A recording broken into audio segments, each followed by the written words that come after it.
ఒక అడుగు లేదంటే ఒక అంగుళమో మనం వాళ్ళ మీదకి వెళ్తే ఆక్రమించండి, తర్వాత రోజే డిపార్ట్మెంట్ వాళ్ళు తీసుకొచ్చి మిమ్మల్ని రిమైండ్లో పెడతారా? పెడతారు కదా.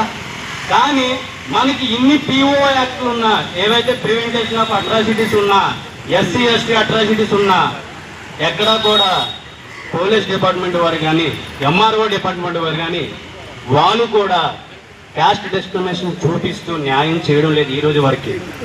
అందుకే దైవ సమాజంలో మన గురువులు మన ఎవరైతే కృష్ణాన్న గారు కానీ, అలాగే ఐడి బాబు అన్న గారు కానీ, మిగతా నాయకులు కానీ ఇలా పోరాడుతూ రావాల్సి వస్తుంది. వీలే కానీ మన జిల్లాలో లేకపోతే మన పరిస్థితి ఎలా ఉంటుందో ఒకసారి మీరు ఊహించుకోండి. మనకి డాక్టర్ బాబాసాహెబ్ అంబేద్కర్ గారు మనకి రాజ్యాంగం రాసి ఏదైతే ఎస్సీ ఎస్టీ అట్రాసిటీలో వీళ్ళకి సామాజిక న్యాయం జరగాలని చెప్పేసి ఆ ప్రివెంటేషన్ ఆఫ్ అట్రాసిటీ యాక్ట్ అన్నా కూడా మనకి న్యాయం జరగట్లేదు ఈరోజు. ఎందుకంటే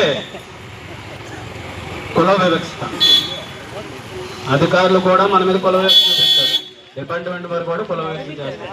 ఇక్కడ ఈ తల్లికి న్యాయం పోకపోవడానికి కారణం కూడా ఈ క్యాస్ట్ డిస్క్రిమినేషనే.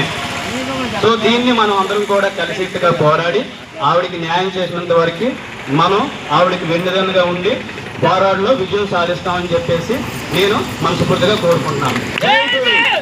జై భీమ్.